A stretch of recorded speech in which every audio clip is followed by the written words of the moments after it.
کمبر نے ہم سب کو بٹھا لیا اور کہنے لگے آؤ سنو عشق علی کے اصول سنو. ہم محو ہو گئے کمبر کی باتوں میں. کمبر کہنے لگے ہم تو کالے دیس کے رہنے والے تھے، لیکن اے میرے بھائیوں، علی کے عشق میں مبتلا لوگوں، ہم کوئی عام آدمی نہیں تھے کہ تم اگر یہ سمجھ رہے ہو کہ تمہارے عہد میں جیسے کالے جینس پہنے لٹکائے آ جاتے ہیں، ہم ایسے ملک کے کالے نہیں تھے. ہم کوئی عام آدمی نہیں تھے، ہم بادشاہ کے بیٹے تھے، ہماری اسٹیٹ تھی، ہمارے پاس حکومت تھی. ہاں ہم چھوٹے سے تھے، بڑے ناز و نعم میں ہم پالے گئے، شاہی آداب میں ہماری پرورش ہوئی، دولت کی کمی نہیں تھے، ہمارے بھی نوکر چاکر تھے، ہمارے بھی غلام تھے. ہم ریشمی کمخات کے بستروں پر سونے والے، سونے کی زنجیروں کے جھولے میں جھولنے والے. لیکن ہم ابھی بہت چھوٹے تھے، بچپن تھا ہمارا کہ ہمارا باپ مر گیا. چونکہ ہم چھوٹے تھے، کم سن تھے، میری ایک چھوٹی بہن بھی تھی، اس کا نام میمونہ تھا. تو میں اپنی بہن کی خبر گیری کرتا، اس لیے کہ باپ مر گیا تھا، ہم لوگ بچپن میں یتیم ہو گئے تھے. تو میرے باپ نے مرنے سے پہلے میرے چچا کو حکومت سپرد کر دی تھی، اور یہ بھی کہا تھا کہ میرے چچا کا نام اشبوس تھا. تو میرے باپ نے میرے چچا اشبوس سے کہا تھا کہ جب میرا بیٹا فتح جوان ہو جائے تو اپنی بیٹی کی شادی فتح سے کر دینا، اور اسٹیٹ اسے واپس کر کے اس کی تاج پوشی کر دینا، اور اس کو حبش کا بادشاہ بنا دینا. وصیت نامہ پاس تھا. جب میں بڑا ہوا تو میری ماں نے میرے باپ کا وصیت نامہ مجھے دے دیا. میں نے اسے پڑھا. پھر ایک دن میں چچا کی خدمت میں حاضر ہوا اور بادشاہ حبش اپنے اشبوس سے میں نے تقاضا کیا کہ آپ میرے باپ کی وصیت پر عمل کیجئے، مجھے دامادی میں قبول کیجئے اور اسٹیٹ میرے حوالے کیجئے، حکومت میرے حوالے کیجئے. میرے چچا نے مجھے ٹالنا شروع کیا. میں نے بہت تقاضے کیے، لیکن میرے چچا نے مجھے کسی نہ کسی طرح سے ٹال دیا. ایک دن میں اپنے جوان ساتھیوں کے ساتھ کمر میں تلوار لگائے ہوئے اپنے چچا کے دربار میں حاضر ہوا، اور پھر میں نے ان کو دھمکی دی کہ اگر آپ میرے باپ کی وصیت پر عمل نہیں کریں گے تو خونریزی ہوگی. میرے چچا نے بھاپ لیا کہ یہ نوجوان ہے اور اپنے ساتھیوں کے ساتھ آیا ہے، ایسا نہ ہو کہ خونریزی شروع ہو جائے. اس لیے میرے چچا نے اس دن بڑی محبت سے مجھ سے باتیں کی اور کہنے لگے فتح بیٹھو، ہمیں کوئی تکلف نہیں ہے تمہاری حکومت واپس کرنے میں، اور ہم اپنی بیٹی بھی تم سے بیاہ دیں گے، لیکن دراصل ہمارا ایک بڑا دشمن ہے، اور وہ ہم سے زیادہ ہمارے بتوں کا دشمن ہے، ہمارے دین کا دشمن ہے. اگر تم اس کا سر کاٹ کے لے آؤ تو ہم تمہیں حکومت بھی دے دیں گے اور بیٹی کی شادی بھی کر دیں گے. تو میں نے اپنے چچا اشبوس سے پوچھا آپ کا دشمن کون ہے؟ کم عرب میں رہتا ہے، تمہیں سفر اختیار کرنا پڑے گا. نام کیا ہے؟ کہ اس کا نام علی ہے. وہ تمام بت خانوں کو مسمار کرتا پھر رہا ہے، اگر ہمارے یہاں آ گیا تو ہمارے بت بھی ٹوٹ جائیں گے. ہمیں اس سے خوف ہے. اس سے پہلے کہ وہ حبش تک آئے اس کا سر کاٹ کے لے آؤ. کہا ٹھیک ہے، ہم اس کا سر کاٹ لائیں گے، لیکن ہمیں کچھ مدد کے لیے سپاہی درکار ہوں گے. کہ ہم تمہیں 7,000 سپاہی دیتے ہیں اچھے لڑنے والے, اور میرا بیٹا فضل بھی تمہارے ساتھ جائے گا. دونوں بھائی جاؤ, وہ تمہاری مدد کرے گا, اور سر لے کے آؤ گے تو ہم تمہیں تخت پہ بٹھا دیں گے اور تمہاری تاج پوشی کر دیں گے. تخت و تاج کی شرط ہے علی کا سر. جملہ لیں گے آپ؟ یہاں تخت و تاج کی شرط ہے کہ علی کا سر, اور ملک عشق علی کی شرط ہے اپنا سر دے دے. اب دو ملک آمنے سامنے ہیں.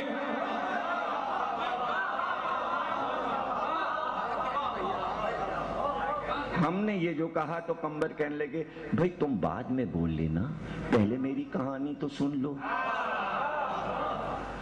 قمبر ہم سے کہنے لگے کہ تمہیں ظاہر ہے کہ نعرے سننے کا شوق ہے انچولی والوں سے, اس لیے تم بیچ میں بول رہے ہو, پہلے میری باتیں تو سن لو. پہلے مجھے تو نعرہ حیدری اپنی باتوں پہ لگا لینے دو, پھر تم بھی لگوا لینا. تو ہم چپ ہو گئے کہانی سنتے سنتے. ہم نے کہا اچھا آپ ہی بولیے اور آپ ہی سنائیں. تو پھر قمبر نے کہنا شروع کیا.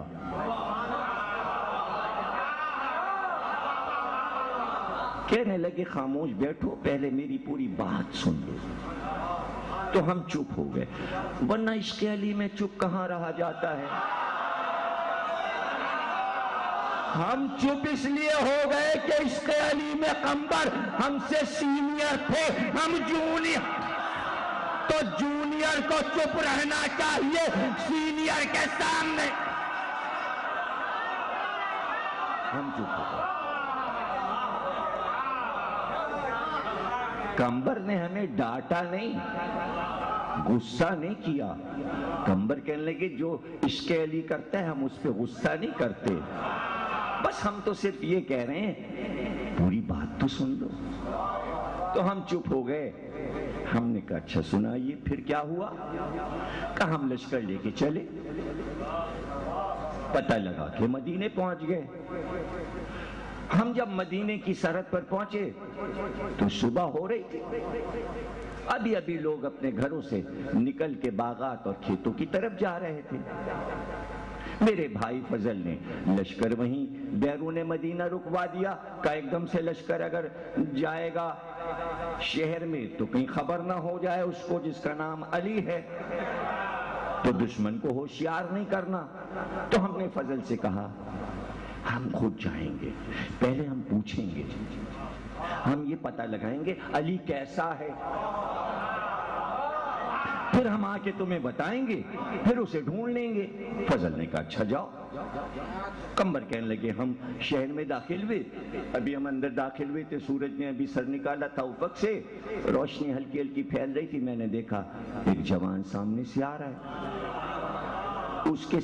اس کے کاندھے پر ایک بیلچہ رکھا ہوا ہے, اور خاموشی سے سر جھکائے ایک سمت جا رہا ہے. مجھے ایک ہی آدمی نظر آیا تو میں آگے بڑھا. میں نے اس سے کہا تم کہاں کے رہنے والے ہو؟ تو اس نے کہا یہیں شہر کا, مدینے کا. تو میں نے اس سے کہا اے بھائی تم علی کو جانتے ہو؟ تو اس نے کہا ہاں میں علی کو بہت اچھی طرح جانتا ہوں, جس طرح میں اپنے کو جانتا ہوں اسی طرح علی کو بھی جانتا ہوں.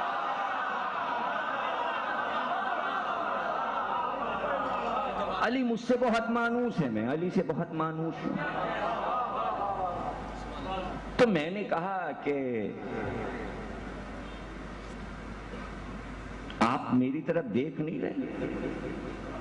جیسی میں نے کہا آپ میرے چہرے کی طرف نہیں دیکھ رہے ہیں, تو انہوں نے میری طرف نظر اٹھائی, اور جیسے ہی میرے چہرے پہ نظر پڑی بے اختیار انہوں نے پکار کے کہا صدقتا یا رسول اللہ.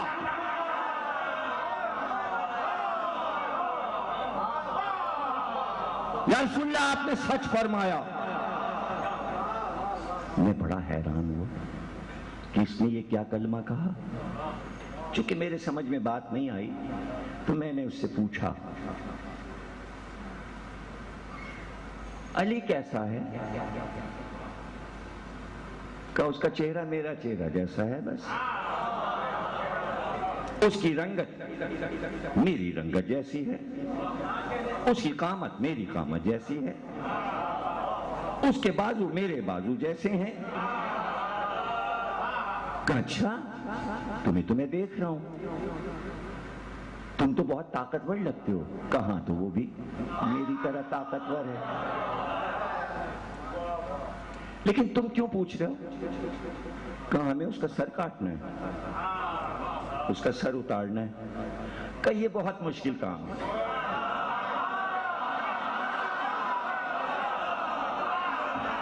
یہ بہت مشکل کام ہے۔ کیوں؟ کہ اس لیے کہ تم اس سے لڑ ہی نہیں سکتے۔ کہا کیوں؟ کہ اس لیے کہ پہلے مجھ سے لڑ لو، اگر تم نے میرا سر کاٹ لیا تو تم اس کا بھی سر کاٹ سکتے ہو۔ اب یہ کہا تھا کہ فتح نے تلوار کھینچی اور حملہ کیا۔ کہ کیا تم سمجھتے ہو ہم بہادر نہیں؟ لڑائی شروع ہو گئی۔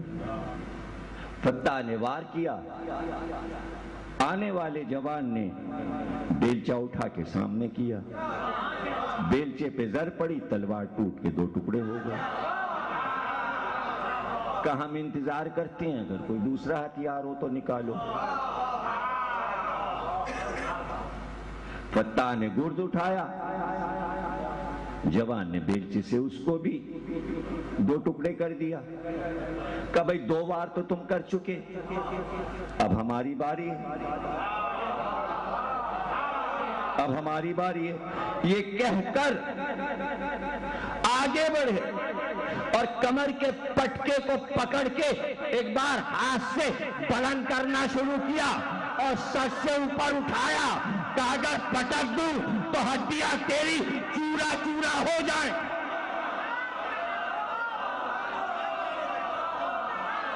لے یہ بیلچہ میں نے پھینک دیا۔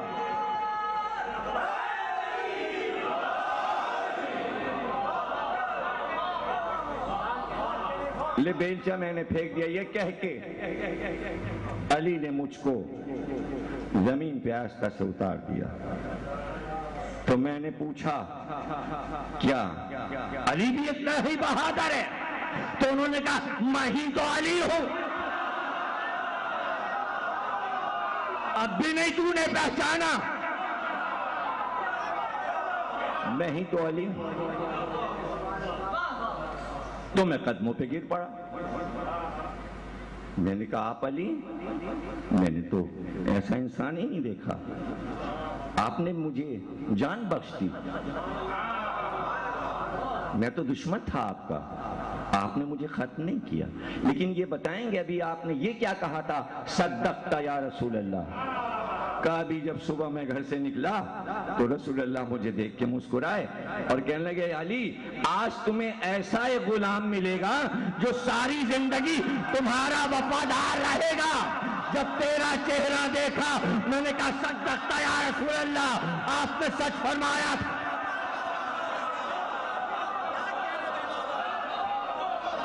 اب جملہ سن لو، اب کہیں قمبر ناراض نہ ہو جائیں، بیچ میں میرے بھی تو جملے سننے پڑیں گے۔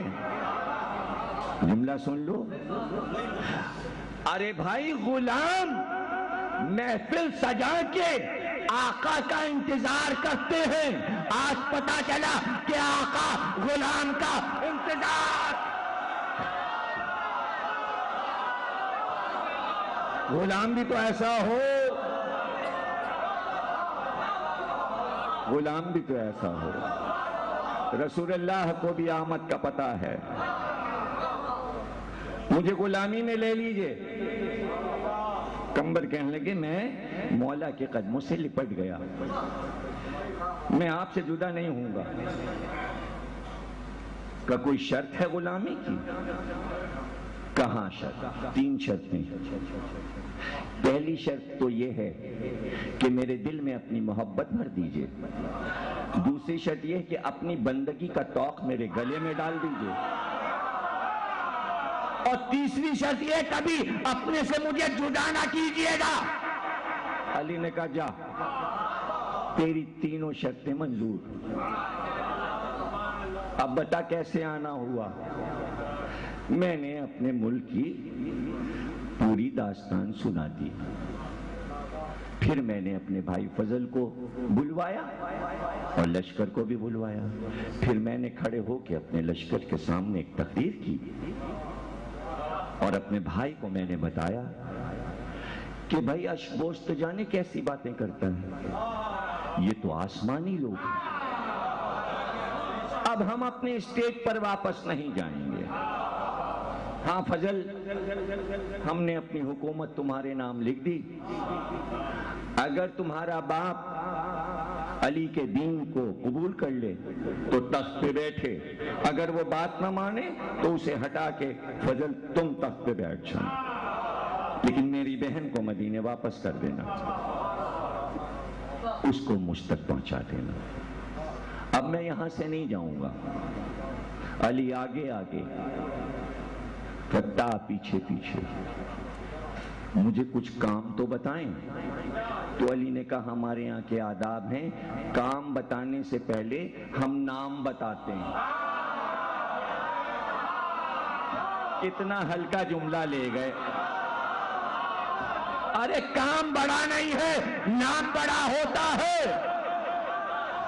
آج کس کو معلوم کہ اس کا نام فتح تھا؟ بس اتنا کہا تھا کہ چکور بولا، عربی میں چکور کو کہتے ہیں قمبرہ، کہ آج سے تجھے یہی کہہ کے پکاروں گا، آج سے تو قمبر ہو گئے۔ پہلے نام دیا، پھر کام دیا۔ میں علی کی غلامی میں آ گیا، مجھے قمبر کہہ کے پکارتے۔ اکیلے میں تنہائی میں سوچتا تھا کہ عربوں میں نام رکھنے کے طریقے ہیں، کتوں کے نام پہ نام رکھے جاتے ہیں، شیروں کے نام پر نام رکھے جاتے ہیں، لومڑی کے نام پہ نام رکھے جاتے ہیں، پتھروں کے نام پہ نام۔ یہ علی نے ایک پرندے کے نام پر میرا نام کیوں رکھا؟ جب معرفت علی مجھے حاصل ہوئی تو میں بات سمجھ گیا، چونکہ میں غلامی میں آیا تھا اور اسلام غلامی کے خلاف ہے، اس سے پرندے کا نام دے کر بتایا کہ پرندہ کھلی فضا میں پرواز کرتا ہے، کسی کا غلام نہیں ہوتا۔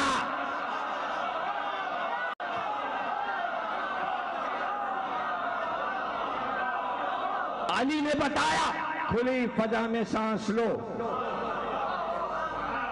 تم غلام نہیں ہو، پرندے کی طرح سیر کرو، فضا میں جاؤ۔ جب میں کام پوچھتا تو یہی کہتے، جب چلیں گے تو یہ تلوار لے کر چلنا۔ بھائیوں، مجھے شرف حاصل ہے کہ میں نے ذوالفقار کو اٹھایا ہے۔ میرے دوستوں اور تفسیر سننے والوں سنو، آج تم علی کے گھوڑے کی شبیہ دیکھتے ہو تو چومنے کے لیے دوڑتے ہو، بارہا میں نے علی کے دلدل کو، علی کے ذوالجناح کو نہلایا ہے، سجایا ہے، لجام ڈالی ہے، رکاب رکھی ہے، زین رکھی ہے، اور جب میرا مولا سوار ہوتا تھا رکاب کو میں تھامتا تھا۔ قمبر اور تم برابر ہو۔ آج شبیہ آئے تو قمبر کی تقلید کرتے ہوئے ہم بھی علی کے ذوالجناح کی طرف بڑھ جاتے ہیں،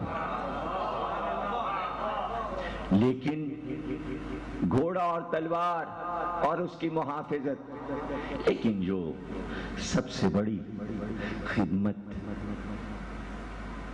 تمہارے اور میرے مولا علی نے مجھ کو عطا کی، جو کسی کو نہیں ملی، وہ یہ کہ علی کے وضو کا پانی میں لاتا تھا۔